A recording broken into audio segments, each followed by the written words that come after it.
അച്ഛാ, അതെ ഇപ്പൊ നമ്മള് മാമുദീസക്ക് ഇപ്പൊക്കെ കാണുമ്പോ ആ ഉണ്ണിക്ക് മാമുദീസ മീൻസ് അവിടെ നിന്ന് വന്നു നമ്മൾ മാമുദീസ ചടങ്ങുകളൊക്കെ കഴിയുമ്പോൾ കുർബാനയോട് കൂടി ആവുമ്പോൾ കൊച്ചിന് നമുക്ക് വിശുദ്ധ കുർബാന കൊടുക്കുന്ന ഒരു പതിവുണ്ടല്ലോ ഇപ്പോൾ. അതെനിക്ക് തോന്നുന്ന ഒരു 10-15 വർഷങ്ങളായിട്ടാണെന്ന് എനിക്ക് തോന്നുന്നു അങ്ങനെ. അപ്പോൾ അതിന് മുന്നൊക്കെ ഇപ്പോൾ എൻ്റെ കാലഘട്ടത്തിൽ ഒക്കെ അന്ന് വിശുദ്ധ കുർബാന സ്വീകരിക്കുക നമ്മൾ ഫസ്റ്റ് ഹോളി കമ്മ്യൂണിയനാണ് നമ്മൾ ആദ്യമായിട്ട് ഈശോനെ സ്വീകരിക്കുക. അതേപോലെ തന്നെ സ്ഥൈര്യലേപനം എന്ന കൂദാശ നമുക്ക് ചിലപ്പോഴൊക്കെ ആ ഹോളി കമ്മ്യൂണിൻ്റെ കൂടെ തരും, അല്ലെങ്കിൽ പിന്നെ അടുത്ത വർഷമായിരിക്കും അങ്ങനെയൊക്കെ. അതായത് ഒരുമിച്ച് കുറേ പേരെ കൂട്ടിയിട്ടൊക്കെയാണ് നമുക്ക് സ്ഥൈര്യലേപനമൊക്കെ തന്നിരുന്നത്. ഇപ്പം മാമോദീസയുടെ കൂടെ തന്നെ സ്ഥൈര്യലേപനവും അതുപോലെ വിശുദ്ധ കുർബാനയ്ക്കൊക്കെ കൊടുക്കുന്നുണ്ട്. അതെന്താണ് പെട്ടെന്ന് അങ്ങനെ ഒരു മാറ്റം? ഇപ്പോൾ കുറേ വർഷമായിട്ട് ഇപ്പോൾ ഇതിങ്ങനെ കണ്ടിന്യൂ ചെയ്തുകൊണ്ടിരിക്കുന്നുണ്ട്. അപ്പോൾ അതിനെക്കുറിച്ച് അച്ഛനൊന്ന് പറഞ്ഞു. ഓക്കെ. നമ്മളിപ്പോൾ ചോദിച്ച ചോദ്യം ഒരുപാട് പേര് നമ്മളോട് ചോദിച്ചിട്ടുള്ള ചോദ്യമാണ്.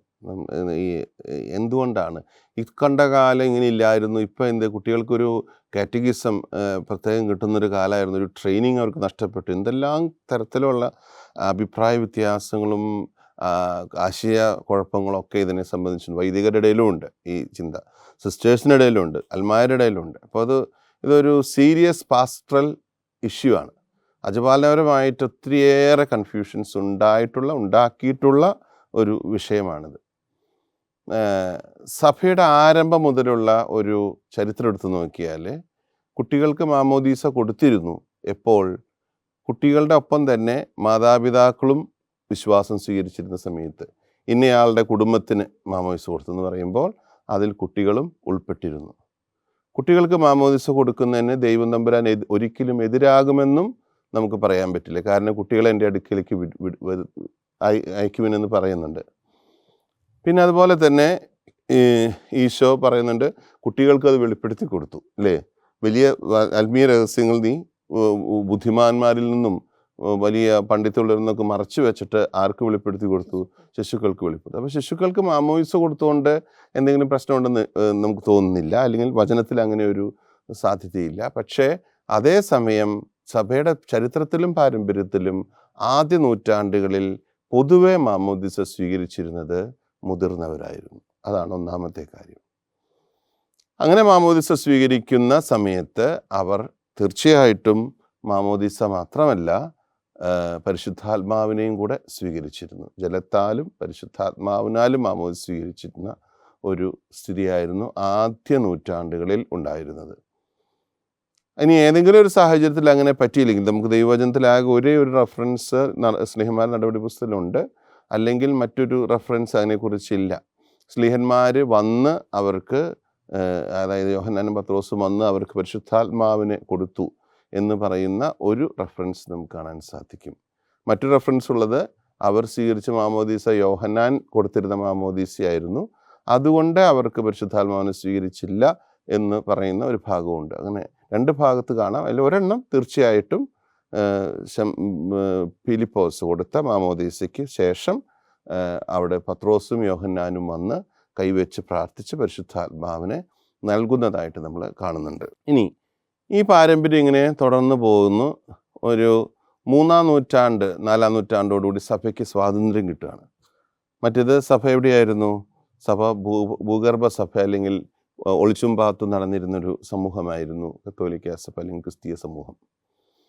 പിന്നീട് അതിന് ഒരു സ്വാതന്ത്ര്യം കിട്ടിക്കഴിഞ്ഞപ്പോൾ ഈ ദേശീയ മതമായിട്ട് അതിനെ പ്രഖ്യാപിക്കുകയാണ്. അപ്പോൾ റോമാ സാമ്രാജ്യത്തിലെ സിറ്റിസൺഷിപ്പിന് പോലും എന്താവശ്യമായി വന്നു? മാമോദീസ ആവശ്യമായി വന്നു. മാത്രവുമല്ല, ചെറിയ ഒരു സമൂഹമായിരുന്ന സഭ പിന്നീട് സകല ആളുകളിലേക്കും വ്യാപിക്കുന്ന ഒരു സമൂഹമായിട്ട് മാറി. അപ്പോൾ ഈ പാശ്ചാത്യ ലോകത്ത് ഈ പരിശുദ്ധാത്മാവിനെ കൊടുക്കുന്ന കൂദാശകൾ രണ്ടെണ്ണമാണ് പ്രധാനമായിട്ട്. ഒന്ന് ഏതാണ്? സ്ഥൈര്യലേപനവും, 2 തിരുപ്പട്ടവും.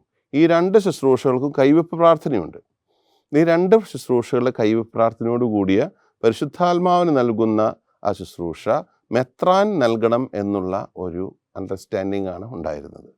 എന്നാൽ കിഴക്കൻ സഭകളിൽ അത് മറ്റ് 5 സഭ പാരമ്പര്യത്തിൽപ്പെട്ട് ബെസന്റൈൻ ആയിക്കോട്ടെ, കോപ്റ്റിക് ആയിക്കോട്ടെ, കാൽദായമായിക്കോട്ടെ, അർമേനിയൻ ആയിക്കോട്ടെ, അന്ത്യോക്യൻ ആയിക്കോട്ടെ, എല്ലാ പാരമ്പര്യത്തിലും മെത്രാൻ മാത്രമല്ല വൈദികർക്കും കൂടി ഈ കൂദാശകൾ പരികർമ്മം ചെയ്യാനുള്ള അനുവാദം ഉണ്ടായിരുന്നു. എന്നാൽ ലത്തീൻ സഭയിൽ അത് മെത്രാൻ മാത്രമായിട്ട് റിസർവ് ചെയ്തിരുന്ന ഒന്നായിരുന്നു. മെത്രാൻ വലിയ ഒരു പ്രത്യേക സാഹചര്യത്തിൽ മാത്രം മറ്റുള്ള വൈദികർക്ക് അത് ഡെലഗേറ്റ് ചെയ്ത് കൊടുത്തിരുന്നു.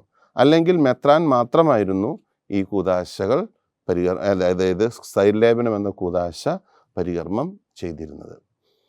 അങ്ങനെയുള്ളൊരു സാഹചര്യത്തിലാണ് ഇത് സെപ്പറേറ്റ് ചെയ്യപ്പെടുന്നത്. മെത്രാൻ വരുന്നത് വരെ ഒരു കാത്തിരിക്കേണ്ടതായിട്ട് വന്നു. എന്നാൽ പൗരസ്ത്യ സഭകളിൽ അന്നും ഇന്നും എന്നും അത് ഒരുമിച്ചാണ് കൊടുത്തിരുന്നത്. അപ്പോൾ നമ്മൾ ചോദിക്കും, അങ്ങനെയാണെങ്കിൽ ഇന്ത്യയിൽ അങ്ങനെ ആകേണ്ടിയിരുന്നില്ലേ? നമ്മുടെ കേരളത്തിൽ അങ്ങനെയല്ലല്ലോ, ഞങ്ങളുടെയൊക്കെ ചെറുപ്പകാലത്ത് ഞങ്ങൾക്ക് തിരിച്ചാണല്ലോ തന്നത് എന്ന സാധാരണ ചോദ്യവും. അതിന് കാരണം 16-ാം നൂറ്റാണ്ടിൽ നമ്മുടെ ഉദയംപേരൂർ സൂനദോസിൽ വെച്ചിട്ടാണ് പൂർണ്ണമായിട്ടും നമ്മൾ ലത്തീനീകരിക്കപ്പെടുന്നത്. അതായത് ലത്തീൻ മെത്രാൻ്റെ കീഴിലേക്ക് മാറുന്നത്. ലത്തീൻ മെത്രാൻ്റെ കീഴിൽ ഇമ്മീഡിയറ്റ് മാറിയില്ല കേട്ടോ. സത്യത്തിൽ സുറിയാനിക്കാർക്കായിട്ട് ഫ്രാൻസിസ് റോസ് എന്ന് പറയുന്ന ഒരു മെത്രാൻ വരികയാണ് ചെയ്തത്. അങ്കമാലി അതിരൂപതയായിട്ട് ഉയർത്തി. അങ്ങനെ ഒരു ചരിത്രമാണ് നമുക്കുള്ളത്.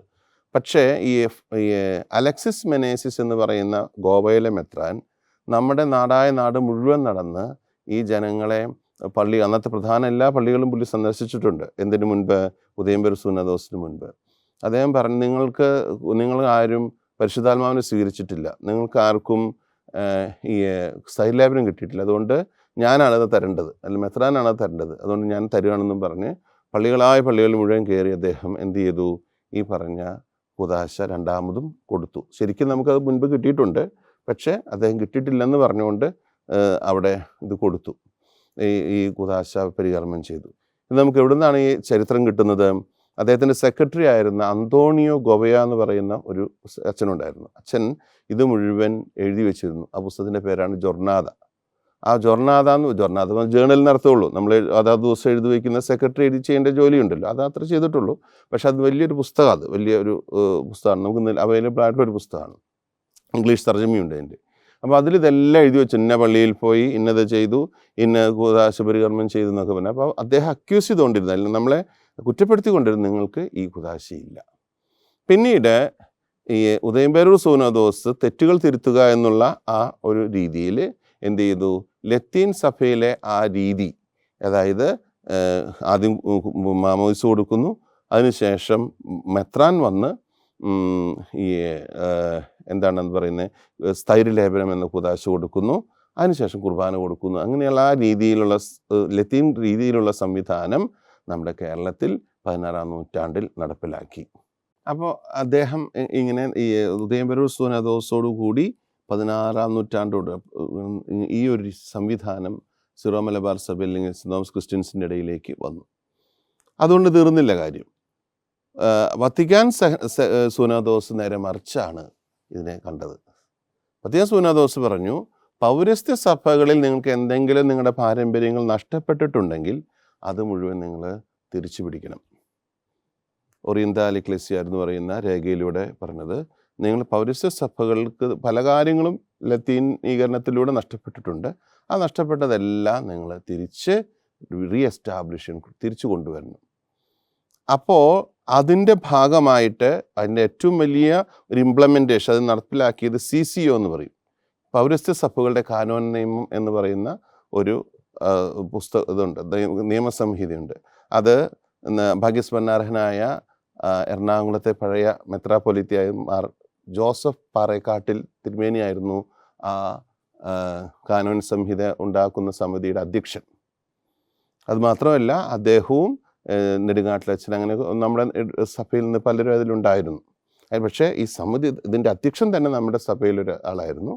അവരെല്ലാവരും ചേർന്ന് ആലോചിച്ച് പഠിച്ച് എല്ലാ കാര്യങ്ങളും ഇത് എന്താ പറയുന്നത് വേണ്ട വിചാരങ്ങളോടൊക്കെ ചെയ്തതിന് ശേഷം കാനോന രൂപപ്പെടുത്തിയതിൽ എഴുതിയിരിക്കുന്നത് ഈ 3 കൂദാശകളും ഒരുമിച്ച് വൈദികൻ തന്നെ, മാമോദിസ കൊടുക്കുന്ന വൈദികൻ തന്നെ അത് പരികർമ്മം ചെയ്യണം എന്നുള്ളതാണ്. പൗരസ്ത്യ സഭകളിൽ ഇടമുറിയാതെ ആ പാരമ്പര്യം നിലനിൽക്കുന്നു. നഷ്ടപ്പെട്ടിട്ടുണ്ടെങ്കിൽ ആ തിരിച്ച് അതുപോലെ ആക്കണം എന്ന് 1992 ഞാൻ ഓർക്കുന്നത്, ഈ പൗരസ്ത്യ സഭകളുടെ കാനോൻ നിയമം വരുമ്പോൾ ഇത് അതിൽ കൊടുത്തിട്ടുണ്ട്. അപ്പോൾ ഇതിന് കൊടുക്കാൻ കാരണം എന്താണ്? ഇത് മൂന്നും ഒരുമിച്ചാണ് ചരിത്രത്തിൽ കൊടുത്തിരുന്നത്.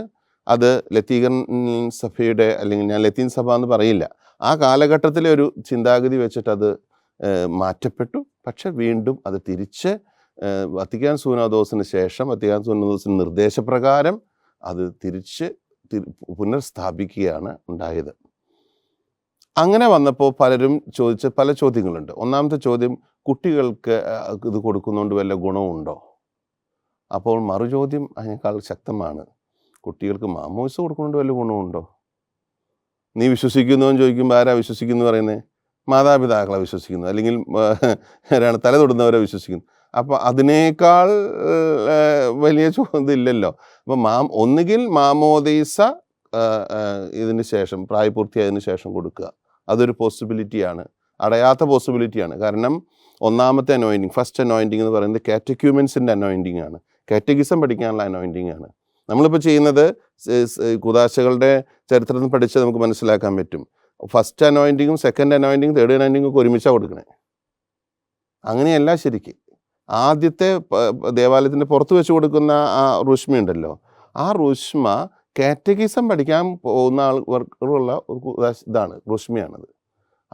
അത് വെച്ചിട്ട് പിന്നെ 18 വയസ്സ് വരെ കാറ്റഗിസം പഠിപ്പിച്ച് 18-ാം വയസ്സിൽ സ്നാനം സ്വീകരിച്ചും അത് ഒരുമിച്ച് സ്വീകരിക്കുന്ന കുഴപ്പമൊന്നുമില്ല. അത് ചരിത്രപരമായിട്ടും ശരിയാണ്, ദൈവശാസ്ത്രപരമായിട്ടും ശരിയാണ്. എന്നാൽ പിന്നെ മാത്രമല്ല, കാറ്റക്യൂമെൻസിന് കാനോനിലാകട്ടെ സഭാപാരമ്പര്യത്തിലാകട്ടെ ഒരു വിശ്വാസിക്ക് അടുത്ത എല്ലാ പ്രിവിലേജസും ഉണ്ട്, അവകാശങ്ങളുണ്ട്. മരിച്ചു കഴിഞ്ഞാൽ ദേവാലയത്തിൽ അടക്കാനൊക്കെയുള്ള സാധ്യത. എന്നുവെച്ചാൽ അവൻ ആഗ്രഹത്താൽ വിശ്വാസിയാണ്, പക്ഷേ മാമോദിസയുടെ കുറവേ, കുദാശയുടെ കുറവേ അതിനുള്ളൂ, അല്ലെങ്കിൽ അവൾക്കുള്ളൂ. അപ്പോൾ അതുകൊണ്ട് അങ്ങനെ ഒരു സാധ്യത ഇപ്പോഴും, അടയാത്ത സാധ്യത ഇപ്പോഴും ഉണ്ട്. എന്നാൽ മാമോദിസ കൊടുക്കുന്നുണ്ടെങ്കിൽ അതിനോടൊപ്പം തന്നെ പരിശുദ്ധാത്മാവിനെയും ഈശോയെ അവർക്ക് കൊടുക്കുന്നതിൽ യാതൊരു തരത്തിലുള്ള ദൈവശാസ്ത്രപരമായ തെറ്റും ഇല്ല, മാമോദിസ കൊടുക്കാമെന്നുണ്ടെങ്കിൽ. കാരണം മാമോദിസയാണ് അടിസ്ഥാനപരമായ കൂദാശ. മാമോദിസയാണ് ഒരു അവിശ്വാസിക്ക് സ്വീകരിക്കാവുന്ന ഏക കൂദാശ. പിന്നെ മാമോദിസയും സ്ഥൈര്യലേപനവും കുർബാനയും ഉൾക്കൊള്ളുന്നതാണ് പ്രവേശ കൂദാശകൾ. ഇത് മുതലൂടെയാണ്. ജനിച്ച കുഞ്ഞിന് ഭക്ഷണം കൊടുക്കില്ല എന്ന് പറഞ്ഞാലോ? ഒരു കൊച്ചു ജനിച്ചു, എന്നാൽ കുറച്ച് നിനക്ക് ഭക്ഷണമൊക്കെ കഴിക്കാറാകുമ്പോൾ നീ തന്നെ ഭക്ഷണം കഴിച്ചാൽ മതി, അങ്ങനെ പറയാൻ പറ്റുമോ? ഇല്ല. ജനിച്ച കുഞ്ഞിന് ഭക്ഷണം കൊടുക്കണം, അത് അമ്മയുടെ ജോലിയാണ്. സഭയാണ് മാതാവെങ്കിൽ സഭയുടെ ഗർഭപാത്രമായിട്ടാണ് മാമോദിസ തൊട്ടിയെ നമ്മൾ കണക്കാക്കുന്നത്. ആ ഗർഭപാത്രത്തിൽ നിന്ന് ജനിച്ചു വീഴുന്ന കുഞ്ഞിന് വിശുദ്ധ കുർബാന, ആധ്യാത്മിക ഭക്ഷണം കൊടുക്കേണ്ടത് അമ്മയുടെ ഉത്തരവാദിത്തമാണ്. കുഞ്ഞ് കരഞ്ഞുകൊണ്ടിരിക്കുകയാണ്, പിടികിട്ടിയോ? അപ്പോൾ അതുപോലെ തന്നെ കുഞ്ഞിനെ എണ്ണ തേച്ച് പരിശുദ്ധാത്മാവാകുന്ന തൈലം കൊണ്ട് അഭിഷേകം ചെയ്ത് ശക്തിപ്പെടുത്തേണ്ടത് അമ്മയുടെ ജോലിയാണ്. അമ്മ കുഞ്ഞ് ജനിച്ച് നമ്മൾ ചെയ്യുന്ന അതൊക്കെയല്ലേ, എണ്ണ തേച്ച് കുഞ്ഞിനെ നല്ല ശക്തിപ്പെടുത്തും. അതുപോലെ നല്ല ബോഡി ഷേപ്പ്, ആയാസം അല്ലേ, പേശികൾക്കുള്ള ബലം, ഇതൊക്കെ കൊടുക്കുന്നത് എല്ലാ ദിവസവും നമ്മൾ എണ്ണ തേച്ച് അതിനെ കുളിപ്പിക്കുന്ന കണ്ടിട്ടില്ലേ? അതൊക്കെ തന്നെയാണ് ഇതിലും സംഭവിക്കുന്നത്. ശുദ്ധീകരിച്ചു കഴിഞ്ഞാൽ കുഞ്ഞിനെ നമ്മൾ പരിശുദ്ധാത്മാവാകുന്ന തൈലം പൂശി ശക്തിപ്പെടുത്തി അതിന് ആത്മീയ ഭക്ഷണമാവുന്ന വിശുദ്ധ കുർബാന കൊടുത്ത് ദൈവത്തോട് ഐക്യപ്പെടുത്തുന്നു. അപ്പോൾ ഇതാണ് 2 പോസിബിലിറ്റിയാണുള്ളത്. ഒന്നെങ്കിൽ കുട്ടികൾക്ക് മാമോദിസ കൊടുക്കാതിരിക്കുക, മാമോദിസ കൊടുക്കുന്നുണ്ടെങ്കിൽ ഇത് 3ഉം ഒരുമിച്ച് പരികർമ്മം ചെയ്യുക. അപ്പോൾ നമ്മുടെ സിറോ മലബാർ സഭയുടെയും മലങ്കര സഭയിൽ അങ്ങനെ തന്നെയാണ് ഞാൻ മനസ്സിലാക്കുന്നത്. ഒരു പ്രത്യേക സാഹചര്യം കണക്കിലെടുത്ത് നമുക്ക് ഫസ്റ്റ് കമ്മ്യൂണിയൻ എന്നുള്ളത് നമ്മുടെ ഉള്ളിലേക്ക് വലിയ ഒരു സന്തോഷമുള്ളൊരു സംഭവമാണ്. അപ്പോൾ അത് നഷ്ടപ്പെടുത്താതിരിക്കാനായിട്ട് നമ്മുടെ പിതാക്കന്മാർ അജപാലനപരമായൊരു തീരുമാനമെടുത്തു. ആദ്യത്തെ ഒരു പ്രാവശ്യം സ്വീകരിച്ചു കഴിഞ്ഞാൽ പിന്നെ റെഗുലറായിട്ട് കൊടുക്കേണ്ട ആവശ്യമില്ല. കൊടുക്കാം, പക്ഷേ നിർബന്ധമില്ല. മറിച്ച് കുമ്പസാരത്തിന് ശേഷം ആഘോഷമായ വിശുദ്ധ കുർബാന സ്വീകരണം എന്ന ഒരു സംവിധാനം ഏർപ്പെടുത്തി. അതാണ് പർട്ടിക്കുലർ ലോയിൽ, അല്ലെങ്കിൽ നമ്മുടെ സിറോ മലബാർ സഭയിലൊക്കെ പ്രത്യേക നിയമത്തിലൊക്കെ കൊടുത്തിരിക്കുന്നത്. അപ്പോൾ ആഘോഷമായ വിശുദ്ധ കുർബാന സ്വീകരണത്തിന് ഒരുക്കമായി കാറ്റഗൈസിസ് ഈ വിശ്വാസ പരിശീലനം നൽകുന്നുണ്ട്. അപ്പോൾ നഷ്ടപ്പെട്ടു എന്ന് പറയുന്നതിൽ അർത്ഥമില്ല. അത് കൊടുത്ത് അവരെ പാപബോധത്തിലേക്കും പശ്ചാത്താപത്തിലേക്കും കൊണ്ടുവന്ന് കുമ്പസാരിച്ച്, പാപങ്ങൾ ഏറ്റുപറഞ്ഞ് കുമ്പസാരിച്ച് ആഘോഷമായി വിശുദ്ധ കുർബാന കൊടുക്കുന്നത്. അപ്പം നമുക്ക് ഒന്നും നഷ്ടപ്പെട്ടിട്ടില്ല ശരിക്ക്, പക്ഷേ കൂടിയിട്ടേ ഉള്ളൂ, നമുക്ക് ലഭിച്ചിട്ടേ ഉള്ളൂ, ഒന്നും നഷ്ടപ്പെട്ടിട്ടില്ല. ഇനി ചില രൂപതകളിൽ ഇപ്പോൾ ഒരുവിധം രൂപതകളൊന്നും അങ്ങനെ കൊടുക്കുന്നില്ല. ആരെങ്കിലും അങ്ങനെ കൊടുക്കാതിരിക്കുമ്പോൾ ഉണ്ടാകുന്ന വലിയ ഡിസ്റ്റർബൻസ് എന്താണെന്നറിയാമോ? പാസ്റ്ററൽ പ്രോബ്ലം എന്താണെന്നറിയാം. ചില രൂപതകൾ അങ്ങനെ ഉണ്ടെന്നും എനിക്ക് തോന്നുന്നു. എനിക്ക് അറിഞ്ഞുകൂടാ, വ്യക്തമായിട്ട് അറിഞ്ഞുകൂടാ, പക്ഷേ ഉണ്ടെന്ന് തോന്നുന്നു. നമ്മൾ സംഭവിക്കും, നമ്മുടെ ഇനി സിറോ മലബാർ സഭയുടെ മലങ്കര സഭയുടെ ഒരു രൂപതയിലും ഇനി ഈ കൺഫർമേഷൻ അല്ലെങ്കിൽ സ്ഥൈര്യലേപനം എന്നൊരു കുദാശ തനിച്ച് പരികർമ്മം ചെയ്യുന്ന കാലം ഇനി ഉണ്ടാവില്ല. അപ്പോൾ എന്ത് സംഭവിക്കും? ഒരു പ്രത്യേക രൂപതയിൽ ഈ മാമോദിസ സ്വീകരിച്ചൊരു കുട്ടി ഇവിടെ വന്ന് കുർബാന സ്വീകരണത്തിൻ്റെ സമയത്ത് വേറെ രൂപത മാറി, ജോലിക്കോ അല്ലെങ്കിൽ മറ്റാവശ്യങ്ങൾക്കോ വരുന്നു. ഇവിടെ സ്ഥൈര്യലേപനം കൊടുക്കുന്നൊരു പരിപാടിയില്ല. അപ്പോൾ ആ കുട്ടിക്ക് സ്ഥൈര്യലേപനം ലഭിക്കാതെ വരും. മാത്രമല്ല, തിരിച്ചും സംഭവിക്കാം. ഇവിടെ സ്ഥൈര്യലേപനം സ്വീകരിച്ചൊരു കുട്ടി വേറെ സ്ഥൈര്യലേപനം ധരിച്ചു കൊടുക്കാൻ ആഗ്രഹിക്കുന്ന രൂപതയിൽ ചെല്ലുമ്പോൾ അവിടെ രണ്ടാമതും സ്ഥൈര്യലേപനം സ്വീകരിക്കും. അപ്പോൾ അങ്ങനെ ഒരു കൺഫ്യൂഷൻ ഉണ്ടാക്കുന്നു. പൗലോസ് പറഞ്ഞ പോലെ ഒരേ വിശ്വാസം നമുക്കില്ലെങ്കിൽ, ഒരേ വിശ്വാസം, ഒരേ മാമോദിസ, ഒരു കർത്താവും നമുക്കില്ലെങ്കിൽ നമ്മൾ ഈ കൺഫ്യൂഷനിലൂടെ ഉള്ളിലൊക്കെ പോകും. സഭ ഒരു കാര്യം ചെയ്യുമ്പോൾ അത് ആലോചിച്ചിട്ടും ചിന്തിച്ചിട്ടും ആണ് അത് ചെയ്യുന്നത്. അപ്പോൾ അതുകൊണ്ട് നമ്മൾ പ്രവേശക കൂദാശകൾ ഒരുമിച്ച് നൽകുകയോ അല്ലെങ്കിൽ പ്രായപൂർത്തിയായതിനു ശേഷം നൽകുകയോ ചെയ്യുക എന്നുള്ള ഒരു രീതിയായിരിക്കും എപ്പോഴും നല്ലത്. പിന്നെ ലത്തീൻ സഭയിൽ അങ്ങനെ ചെയ്യുന്നില്ലല്ലോ. ലത്തീൻ സഭയുടെ പ്രത്യേക പാരമ്പര്യം അങ്ങനെയാണ്. അത് ഇടമുറിയാതെ അങ്ങനെ നിന്നുപോയി, തുടർന്നുകൊണ്ട് പോകുന്നുണ്ട്. അത് ലത്തീൻ സഭയുടെ പാരമ്പര്യമാണ്. പൗരസ്ത്യ സഭയുള്ള ഒരു സഭയിലും ഇതുപോലെയുള്ളൊരു സംവിധാനം ഇല്ല. അത് സിറോ മലബാർ സഭയിൽ വന്നപ്പോൾ നമുക്ക് സ്ട്രെയിഞ്ചായി തോന്നിയെന്ന് മാത്രമേ ഉള്ളൂ. മലങ്കര സഭയിലൊക്കെ പണ്ട് മുതലേ അങ്ങനെയാണ്. അപ്പോൾ ഇതാണ് പ്രവേശക കൂദാശകൾ: മാമോദീസ, സ്ഥൈര്യലേപനം, വിശുദ്ധ കുർബാന. ഇതൊരുമിച്ച് ജനിച്ച കുഞ്ഞിനെ ശക്തിപ്പെടുത്തണം. ശക്തിപ്പെട്ട കുഞ്ഞിനെ എന്ത് കൊടുക്കണം? ആത്മീയ ഭക്ഷണം കൊടുക്കണം എന്നുള്ളതാണ്. ഇത് ചരിത്രത്തിലും ദൈവശാസ്ത്രത്തിലും വളരെ അർത്ഥമുള്ളതും പ്രാധാന്യമുള്ളതുമായ കാര്യമാണ്.